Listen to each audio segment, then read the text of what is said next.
The doors to the Grand Assembly opened, and Lieutenant Commander Vera Hollis stepped into the largest room she had ever seen. The chamber stretched upward for what seemed like forever. Thousands of seats rose in circles around a central platform, each row higher than the last, until they disappeared into the darkness above. Every seat was filled with beings that Vera's mind struggled to understand. Some were made of light. Others looked like insects the size of trucks.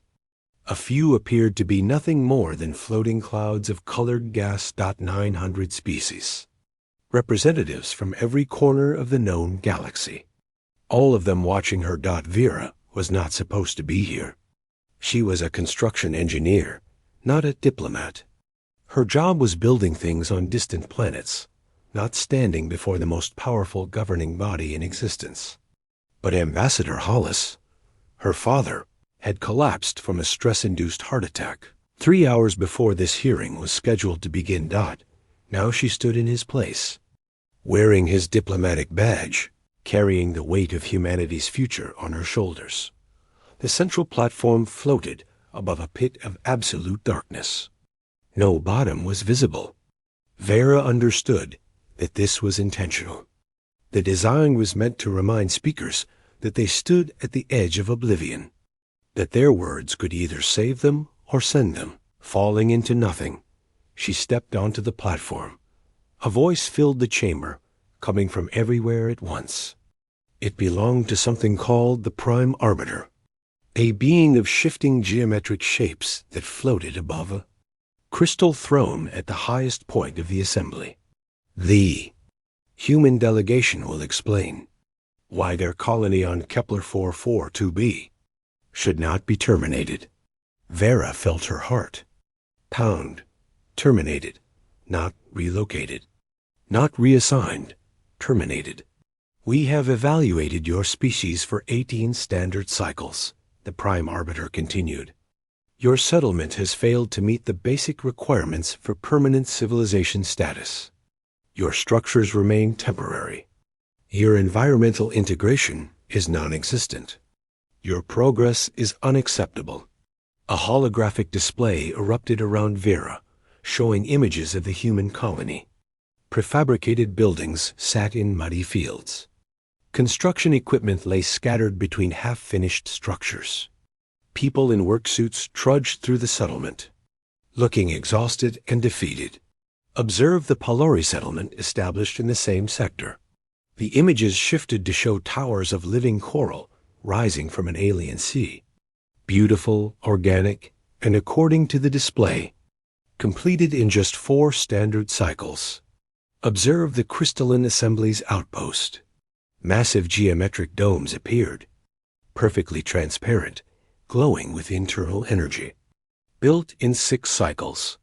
Your species has occupied Kepler 442b for 73 cycles. You still live in boxes. Laughter rippled through the assembly. Vera heard it in frequencies that hurt her ears, in vibrations she felt in her bones, in flashes of light that seemed to pulse with mockery. This is not a laughing matter. The voice came from Vera's own mouth, surprising her.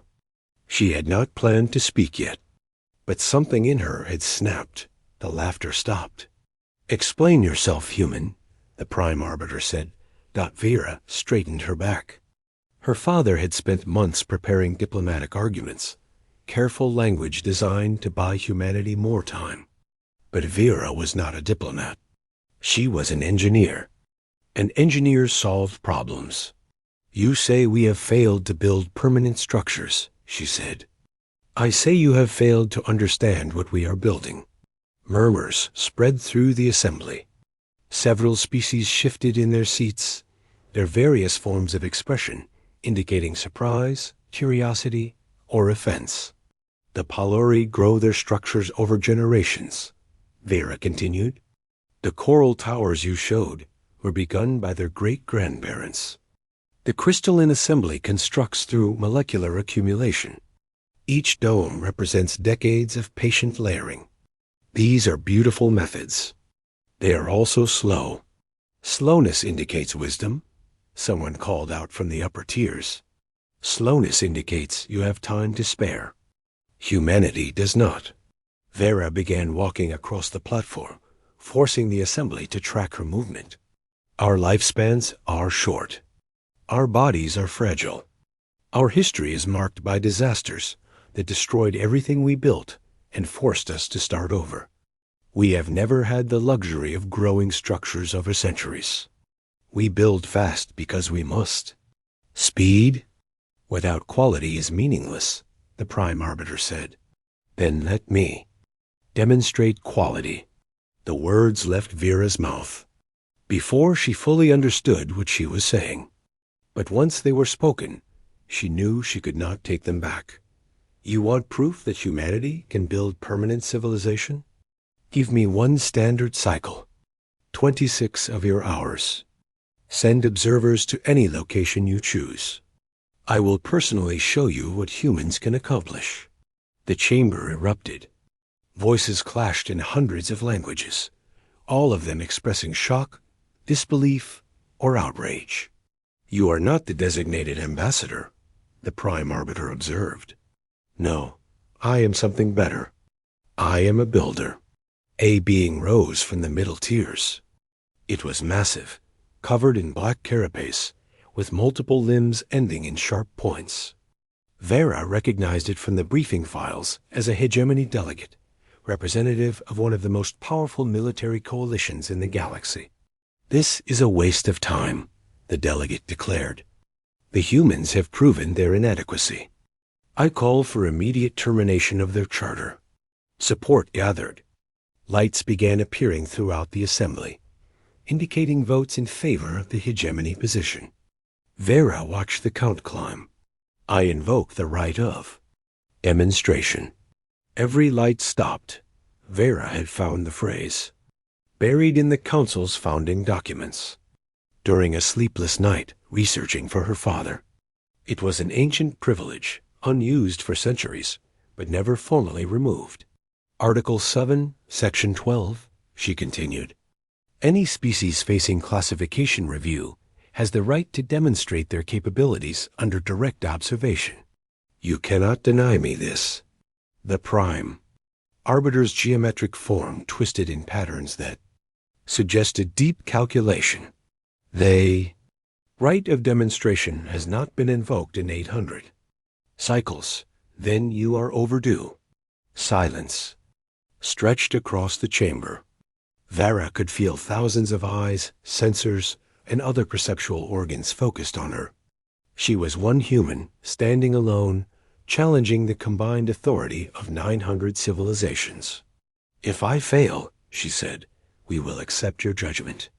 But when I succeed, you will owe humanity more than an apology. You will owe us respect. The hegemony delegate made a sound like metal scraping against stone. Arrogance. Confidence. There is a difference. The Prime Arbiter descended slowly toward the platform, its shifting form coming close enough that Vera could feel heat radiating from its surface. The right of demonstration is granted, it said. You have one cycle. 5 observers will be assigned to monitor your efforts. They will also determine the location and conditions of your test. Understood. Choose your team carefully, human builder. Your observers will not be sympathetic. Vera met the Arbiter's gaze, if the shifting patterns of light could be called a gaze. I do not need sympathy. I need witnesses. She turned and walked off the platform, feeling the weight of galactic attention following her every step. Behind her, the assembly dissolved into chaos as species debated what they had just witnessed. In the corridor outside the chamber, Vera leaned against the wall and tried to control her breathing. Her hands were shaking. Her heart felt like it might burst through her chest. She had just committed humanity to an impossible task. 20-6 hours to build something that would impress civilizations millions of years older than her species. 26 hours to prove that humans deserved a place among the stars. Her communication device buzzed. A message from Earth Command appeared on the screen, asking what had happened in the hearing. Vera typed her response with trembling fingers. "I need a construction team. The best we have. And I need them yesterday." She pushed off the wall and headed toward the transport. Bay. 20-6 hours. The clock was already running. The transport ship descended through poisonous clouds toward a sin landscape that looked like a nightmare. Vera stared through the viewport at jagged mountains, rivers that glowed with toxic chemicals, and a sky that shifted between orange and purple as two suns fought for dominance.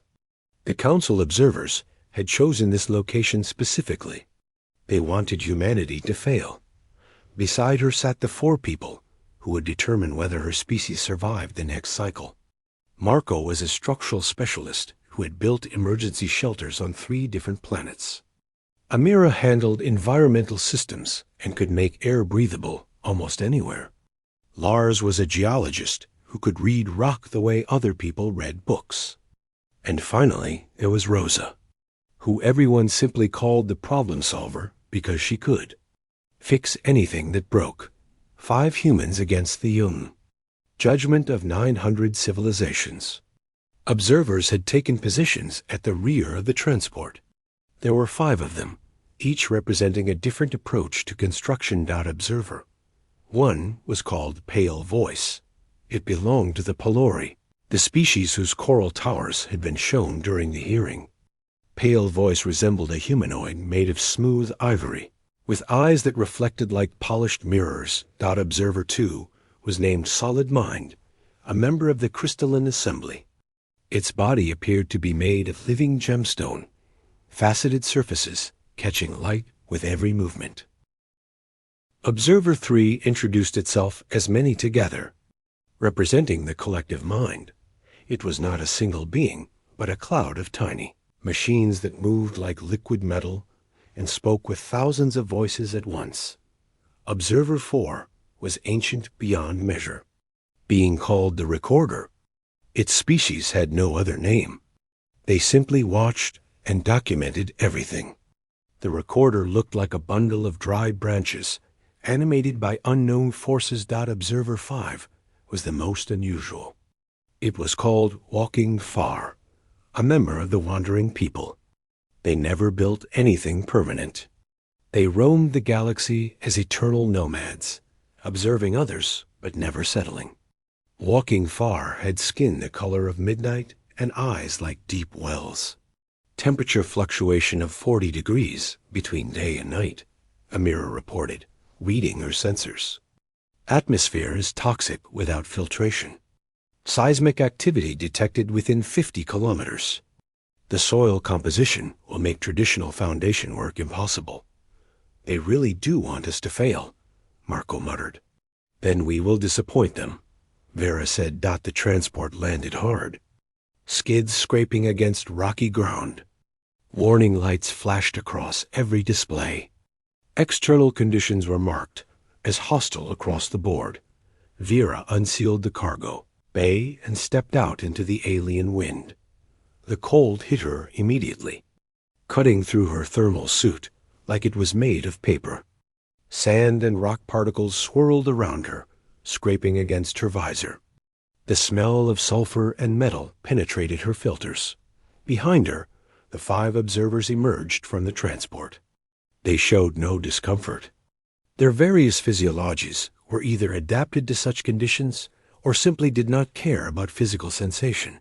"You have 26 hours, Pale Voice announced. "We will observe. We will not assist. At the end of this period, we will determine whether your construction demonstrates the capacity for permanent civilization." "Understood," Vera said. "Marco, start surveying for foundation points. Lars, I need a complete geological analysis within the hour. Amira, set up atmospheric monitoring. Rosa, begin unpacking the equipment." The team scattered across the landscape, each person moving with purpose despite exhaustion and fear. Vera noticed Walking Far, watching her with unusual intensity. The wandering observer had said nothing since leaving the council chamber. Something you want to ask? Vera said. You are not like your diplomat, Walking Far replied. He would have argued. He would have negotiated. You act. Diplomats talk. Builders build. Walking Far made a sound that might have been laughter, or might have been wind passing through dead leaves. We shall see what you build, human. The first 3 hours were chaos organized into purpose. Lars discovered something unexpected beneath the hostile surface. A layer of stable bedrock existed 6 meters down, along with an underground water table that the Council surveys had completely missed. They had been looking for threats, not resources. This changes everything, Vera said, studying his data. We can anchor directly to the bedrock instead of fighting the unstable surface layer. The excavation will take time we do not have, Solid Mind observed. Crystalline construction would begin molecular bonding immediately upon landing. You are already behind schedule. We have a different schedule. Vera called her team together around a portable display. She projected a holographic image of what she intended to build. It was not a shelter. The observers had seen human shelters, the gray boxes that dotted the colony on Kepler 442b. This was something else entirely. 3 stories tall, with lines that echoed the mountain ridges surrounding the valley. Windows positioned to capture light from both suns. A foundation that would reach down to grip the bedrock like fingers clutching stone. That is impossible, Pale Voice said flatly. Such a structure would require years of biological growth. It would require decades of molecular assembly. Solid Mind added, then it is fortunate we are using neither method. The next hours became a blur of activity that confused and frustrated the observers. Instead of assembling prefabricated components, the humans scattered across the landscape collecting samples. Instead of beginning immediate construction, they argued over data readings and chemical compositions. Instead of following any recognizable pattern, they seemed to be doing everything at once while accomplishing nothing. They are failing, many together announced, their collective voice carrying disappointment. Random activity without purpose. Perhaps they have already given up, the recorder suggested, documenting everything with detached precision. Only Walking Far remained silent, watching with those deep well eyes. At hour 4. Everything changed. Marco began operating an excavator, but instead of digging a traditional pit, he carved channels into the ground in a complex pattern that made no sense to the observers. Vera and Lars assembled a device from components that had seemed unrelated during the landing. Amira and Rosa processed rock samples in a small furnace that glowed white-hot despite the freezing wind. They are cooking stones, many together observed. Is this a religious practice? Chemical processing, the recorder corrected. They are extracting calcium compounds from native rock. Purpose unclear. The purpose became clear at hour 5. Vera's device was a mobile concrete mixer, but the mixture it produced was not ordinary concrete. Lars had added compounds from the local soil, materials that reacted with planetary chemistry to accelerate curing. The heated channels Marco had carved now received warm fluid that began hardening almost immediately. They are not building with imported materials, the recorder said slowly. They are transforming the environment into building materials. That is what Pelori do, Pale Voice said, confusion evident in every syllable. But we do it through biological cultivation, through life. This is just chemistry and brute force. Is brute force not a form of life? Walking Far asked. No one answered. By hour 8, the foundation had solidified. The channels formed a grid that would distribute weight evenly across the unstable terrain. The design was not elegant. It was practical. It was fast. And it was only the beginning. Vera stood over the completed foundation, her body aching, her hands raw despite protective gloves. The observers had gathered closer, their various sensory organs focused on what the humans had accomplished. "Phase 1 complete," she announced. "Now comes the hard part. What could be harder than this?" Solid Mind asked. Vera smiled, exhaustion and determination mixing in equal measure. "Building the walls." She turned to her team, who were already preparing for the next phase. "We have 18 hours left. Let us show them how humans really build." The observers exchanged glances across their various forms of communication.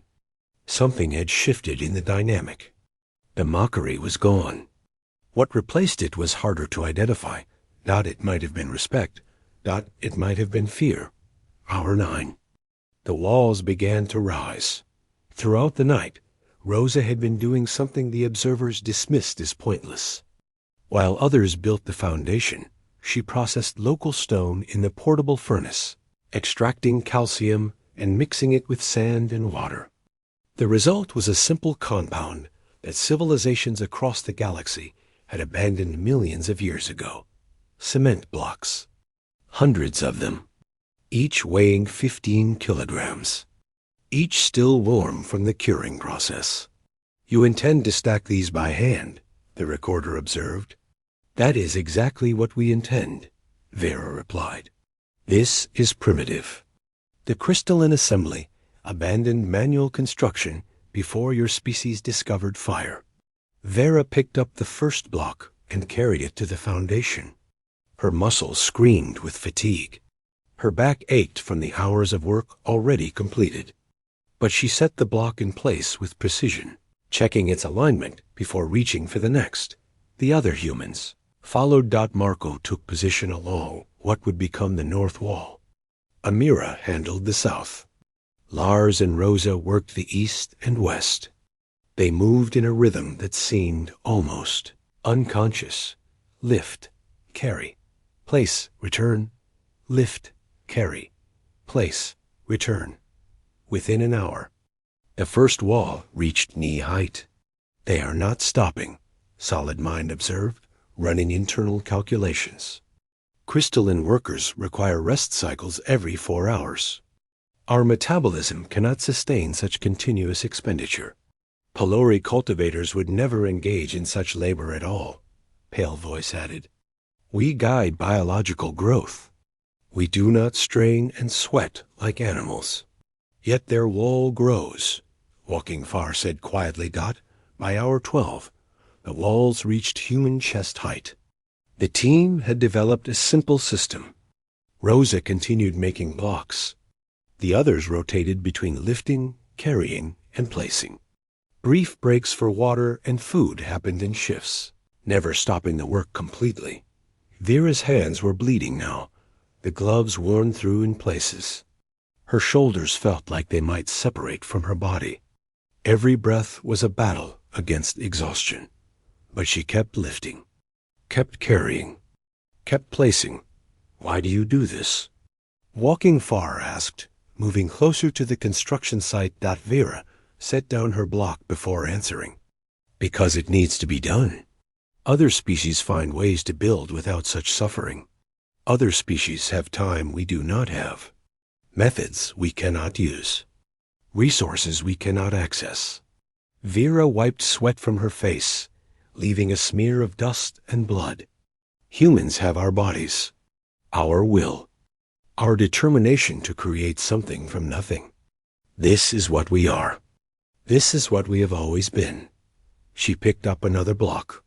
"Every human structure you have ever seen was built by hands like these, bloody, tired, refusing to stop."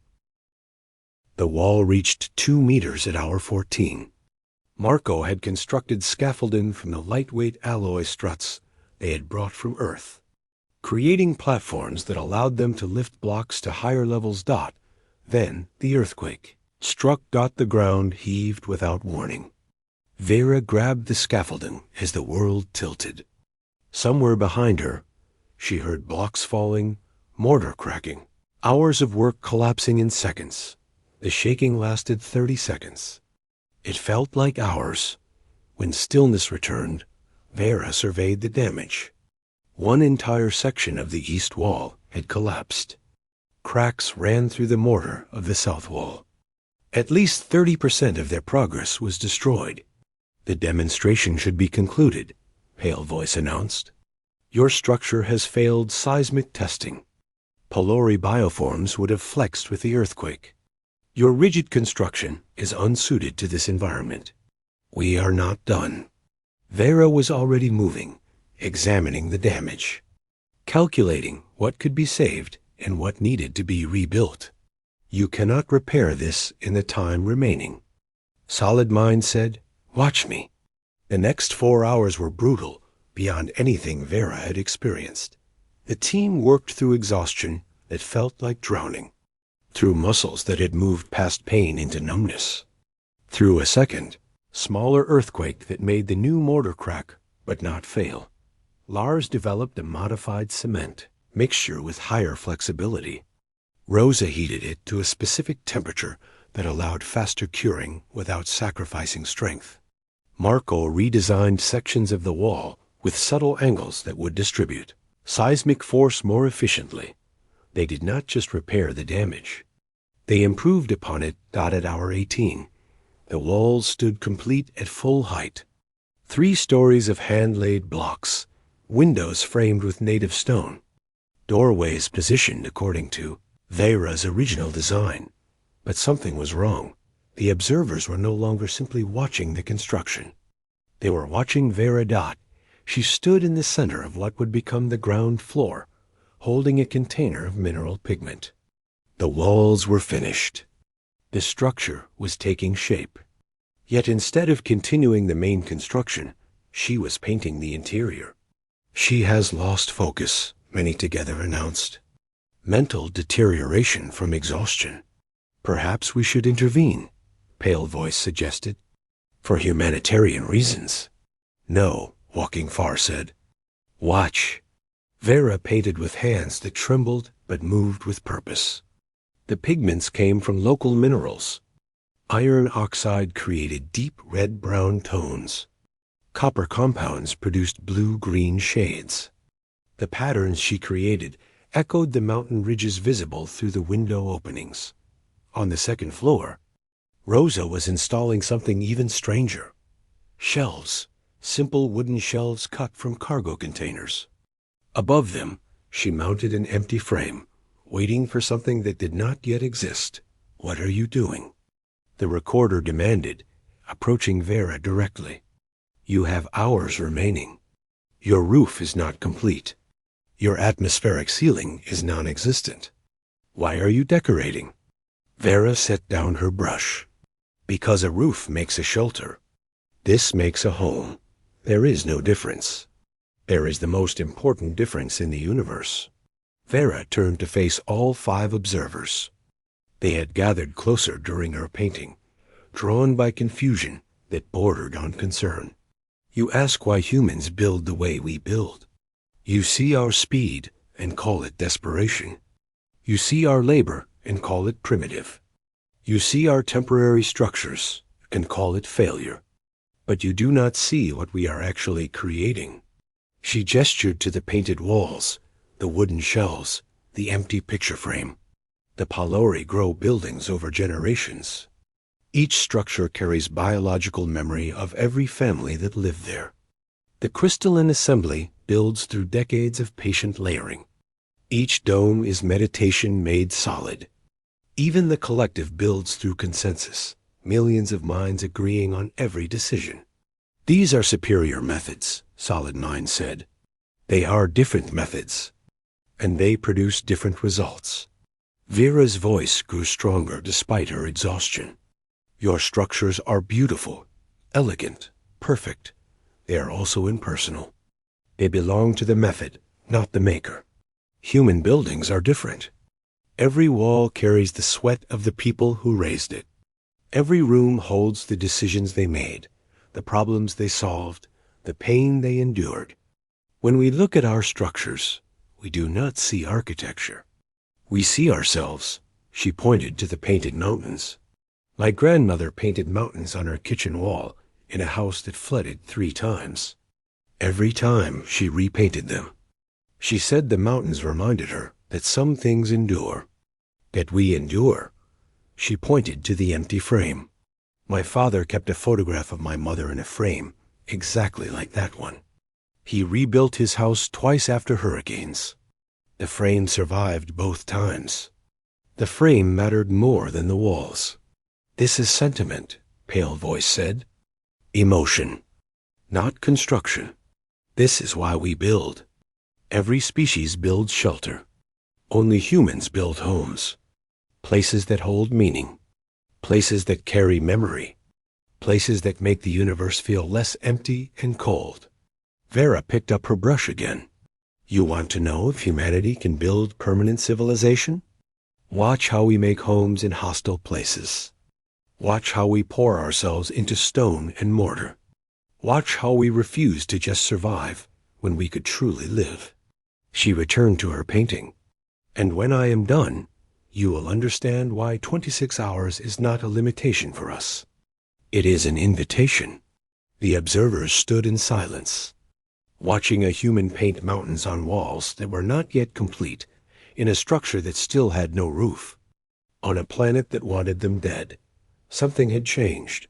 None of them could quite identify what, but walking far, the eternal nomad who had never built anything permanent found himself stepping forward to touch the painted stone. It was warm beneath his fingers. It felt like belonging. Hour 20. The roof presented a problem that threatened to destroy everything. Vera stood on the 3rd floor, looking up at open sky. The binary suns had begun their rise, painting the clouds in shades of violet and gold, beautiful, mocking. Reminder that time was running out and the hardest challenge remained. Cement blocks worked for walls. They could not span the open distance above the 3rd story without support columns that would divide the interior space into useless fragments. Native materials could not solve this problem. They needed something else. "The ceiling will collapse under its own weight," Solid Mind declared with mathematical certainty. "Your construction methods have reached their limit." Marco approached Vera quietly, his face showing the same exhaustion that pulled at everyone. "The shuttle," he said. "The cargo panels." Vera understood immediately. The transport that had brought them here had 3 large panels forming the cargo hold walls. Each panel covered approximately 20 square meters. If they cut them properly, reinforced the edges, created supports from remaining alloy struts, the panels could span the gap, but removing them would cripple the shuttle. "We need that ship to leave," Vera said. "If we lose this demonstration, we will not need the ship. They will revoke everything. The colony, the charter, every home we built on Kepler 442b. Marco's voice cracked with exhaustion. Everyone who made that planet their home, gone. The weight of truth settled over the team. Amira stopped working. Lars set down his tools. Rosa climbed down from the scaffolding. They gathered around Vera, waiting for her decision. "The hegemony delegate was right," Pale Voice observed. "Your species is desperate. You would strand yourselves on a hostile world to win a demonstration." "We would strand ourselves to save our people," Vera corrected. "There is a difference." She looked at each member of her team. They were beyond exhausted, beyond pain, beyond any reasonable limit of human endurance. And yet their eyes held something that the observers could not quantify. Hope, determination, refusal to surrender. "Do it," Vera said. "Cut the panels. We finish this." The next 3 hours were controlled destruction, followed by precise reconstruction. Marco and Lars climbed into the transport with plasma cutting tools. The work required careful planning. Cut too much, and the shuttle would never fly again. Cut too little, and they would not have enough material to complete the roof. Sparks flew as superheated. Plasma sliced through aerospace alloys. The panels fell one by one, lowered by ropes and human muscle to the waiting construction site. "They have destroyed their only means of escape," many together observed. "The ship can still achieve orbit, but emergency landing capability is compromised. If anything goes wrong, they will die on this planet. Everything is already going wrong, MoonHFY said. And they continue anyway. Hour 22. The panels were in position, but not secured. Lars had designed a support structure using the remaining alloy struts. 4 columns would rise from reinforced points in the wall, meeting a central framework that would hold the panels in place. The design was sound. The execution was dangerous. Marco worked on the highest scaffolding, guiding the first panel into position. His hands were swollen to nearly twice their normal size. His movements were slow, calculated, forcing precision despite a body that screamed for rest. The panel slipped. Time seemed to freeze as 300 kilograms of metal sheeting swung free. Cables snapped. The panel arced toward the newly completed walls with momentum that would shatter everything it touched. Marco did not think. He moved. His body slammed into the edge of the panel, not stopping it, but redirecting it. Physics took over. The panel crashed into the scaffolding instead of the walls. Metal bent. Wood splintered. Marco disappeared in the wreckage. Then silence. Vera reached him first. He was conscious but pale, his right arm bent at an angle that no arm should ever bend. Compound fracture, Amira reported, examining him with careful hands. Radius and ulna both broken. He needs evacuation. No. Marco's voice was barely a whisper, but it cut through the noise. Set it. Wrap it. Let me work. Marco, you cannot possibly... The panel. Did it break the wall? Vera looked. The stone stood intact. Marco's sacrifice had saved hours of work. No, you saved it. Then set my damn arm and let me finish. The observers watched as the humans splinted the broken bones with emergency supplies. Pain medication was administered. Marco's arm was bound against, his chest in a position that would let him work with one hand. He was on his feet within 20 minutes. This is insanity, Solid Mind declared. The human has sustained serious injury. Continued labor risks permanent damage. Logic demands cessation of work and medical treatment. We are not known for logic, Vera replied. She climbed the scaffolding herself this time, taking Marco's position for the final panel placement. Her arms trembled with exhaustion. Her vision blurred at the edges. But she guided each piece into place with the precision of someone who had been building things since childhood. Hour 24. The roof was sealed. Atmospheric containment activated. The sensors showed green across all displays. Breathable air began filling the structure. Heat distribution normalized. For the first time in 26 hours, the team could remove their filtration masks. Vera stood in the center of the completed ground floor, breathing air that did not taste like metal and sulfur. Around her, the walls held paintings of mountains. Shelves waited for possessions.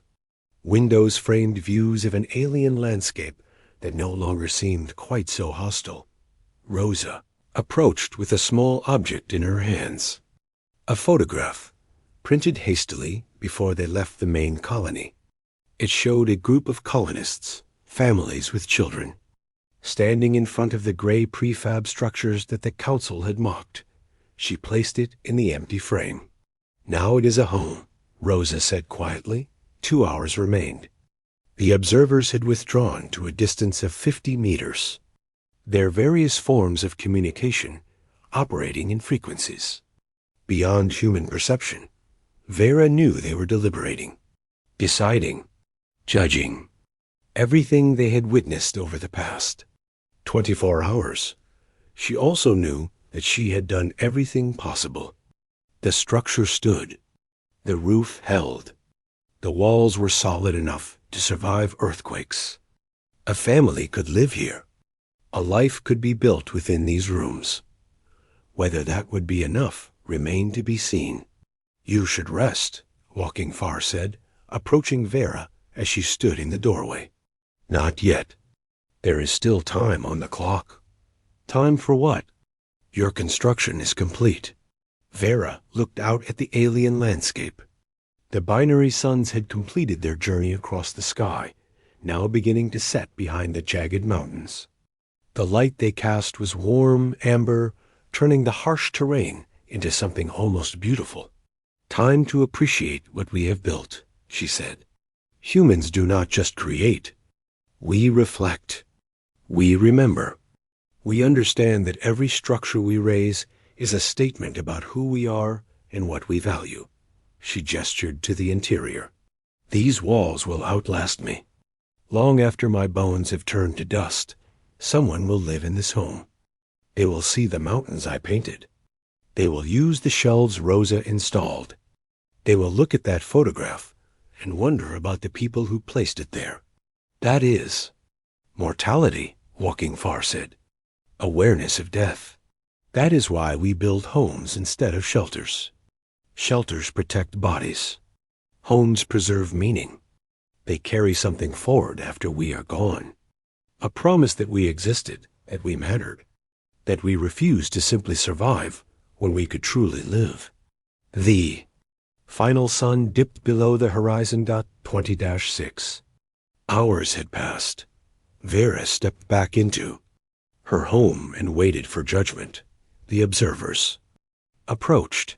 Whatever they had decided, she knew one thing with absolute certainty. Humanity had given everything. Now, the galaxy would decide if it was enough. The Grand Assembly had transformed. Vera stood on the same floating platform where she had invoked the right of demonstration. But something fundamental had shifted. The thousands of delegates still filled the ascending tiers. The Prime Arbiter still floated above its crystal throne. The hostile darkness still yawned beneath the platform. Yet the silence felt different. Before, it had been contempt waiting to be expressed. Now it was anticipation bordering on tension. The observers will present their findings, the Prime Arbiter announced, one by one. The 5 beings who had witnessed 26 hours of human construction took positions around the platform. Each would speak. Each would be heard. Then the galaxy would vote on humanity's future. Pale Voice went first. The Palori assessment is that human construction methods differ fundamentally from our own. We grow structures over generations. They raise structures through immediate physical intervention. Where we cultivate, they force. Where we guide, they command. Pale Voice paused, mirrored eyes reflecting Vera's face. Their approach achieves comparable results in drastically reduced timeframes. This is unexpected.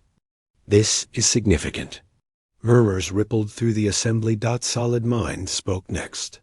The crystalline assembly built our civilization on patience. Molecular layering. Decades of accumulated precision. We believed this was the only path to permanent construction. The gemstone being's faceted surfaces caught light as it turned to face the full assembly. We were mistaken. Human stress tolerances exceed our calculations by a significant margin. Their foundation design survived seismic forces that would have damaged equivalent crystalline structures. Their methods are crude. Their methods are effective. More murmurs. Louder now. Many. Together's collective voice filled the chamber. The collective builds through consensus. Millions of minds in harmony. We observed human construction and initially saw only chaos. Random activity without coordination. The liquid metal cloud pulsed with complex patterns. We were wrong. Human cooperation is internalized through training and trust. They do not need external consensus because they carry agreement within themselves. Each human knows their role. Each human adapts without instruction. This is a form of collective mind we had not previously recognized. The assembly was no longer silent. Delegates communicated openly in frequencies, and colors and vibrations overlapped into sensory noise. The recorder spoke. with the weight of eons. I have documented the rise and fall of civilizations across timescales that exceed human comprehension. I have watched species achieve permanent habitation through every method imaginable. I have never witnessed what these humans accomplished. The bundle of animated branches shifted, focusing perception organs that had watched galaxies form and die. They did not merely build a structure. They built meaning. They poured identity into stone. They created something the galaxy has forgotten how to make. A home. The word hung in the air. Then Walking Far stepped forward, and the assembly fell completely silent. The wandering people never spoke at council deliberations. They observed. They documented. They moved on. In 3,000 cycles of council membership, no wanderer had ever offered official testimony. Until now. My people rejected permanent settlement long ago, Walking Far began. We believed it was a trap, a cage, a denial of the universe's essential motion. We wander because we believe freedom requires constant movement. Walking Far turned to face Vera directly. In 26 hours, I watched humans challenge everything I believed about building and belonging. I saw them break their bodies and continue working. I saw them sacrifice their only means of escape to complete their construction. I saw them paint walls before their roof was finished because beauty mattered more than sequence. I saw them create something I thought impossible, a place where wanderers might rest, a structure that holds meaning instead of just protecting. Bodies. Walking Far's deep well eyes seemed to contain galaxies. Wandering people formally recommend full recognition of human settlement capabilities. Furthermore, we recommend that all species observe human methods, not to adopt them, to remember what we have lost in our pursuit of perfection. The assembly exploded into chaos. Delegates shouted in hundreds of languages. Support and opposition clashed in frequencies that made the chamber walls vibrate. The hegemony delegate rose from the middle tiers, carapace gleaming with fury. This is madness. The massive insectoid roared. We have watched 5 observers become infected with human sentiment. They speak of meaning in homes as if these concepts have any relevance to galactic civilization. The hegemony delegate descended toward the platform. What did the humans actually accomplish? They built one structure. One small dwelling that will house perhaps 3 family units. The hegemony constructs habitation complexes for millions. We process entire planetary surfac. Ease for colonization. We achieve efficiency that these primitives cannot comprehend. And yet, Vera said, her voice cutting through the noise, your citizens are the most unhappy in the galaxy. The delegate stopped moving. The hegemony has the highest rates of social dysfunction among council species. Vera continued. Criminal behavior. Psychological disorders. What you call efficiency failures. Your people live in perfect structures and feel nothing. Your habitation complexes are flawless and meaningless. You have optimized yourselves into misery. You dare, I state facts. Your own survey data confirms this. The hegemony builds housing. We build homes. There is a difference, and that difference matters more than any efficiency calculation. Vera stepped toward the delegate, showing no fear despite the alien's massive size. Humanity will never match your production capacity. We will never process planets or construct millions of units in the time you do. But we will build homes that people love. Homes that hold memories. Homes that make the universe feel less cold and empty. She turned to address the full assembly. You have spent this entire process judging humanity by your standards. Speed of construction. Elegance of method. Efficiency of resource use. By those standards, we fail. We will always fail, but your standards are wrong. Shocked silence. Civilization is not about efficiency. It is not about perfection. It is about meaning, purpose, connection to place and to each other. It is about looking at hostile terrain and saying this will be home, and making it true through sweat and sacrifice. Humanity builds the way we build because we understand something the galaxy has forgotten. Life is short. The universe is vast and indifferent. The only victory is creating something that matters, something that outlasts us, something that tells the void we were here and we refuse to simply exist when we could truly live. Vera raised her hands, still marked with cuts and calluses from 26 hours of continuous labor. These hands built a home on a world that wanted us dead. These hands will build 1,000 more homes, 1,000,000 more, spreading across the stars until humanity's presence cannot be erased. And every home will hold the same truth. We are not primitives to be judged. We are builders to be understood. She lowered her hands. Vote however you choose. Our future will be determined by our own hands, not yours. The prime arbiter called for the vote. Species by species, the count accumulated. Lights appeared throughout the assembly, each one representing the decision of a civilization. The Palori voted in. Favor of humanity. The crystalline assembly voted in. Favor. The collective voted in favor. The wandering people voted in favor. The hegemony and its allies voted against, but the numbers were clear, overwhelming, decisive. A margin of 723 to 177. The prime arbiter announced, the council formally recognizes human settlement capabilities. Furthermore, the council establishes the home building initiative, through which species may observe and learn from human methods. The assembly dissolved into the chaos of a galaxy, adjusting to new reality. Vera was not watching the delegates.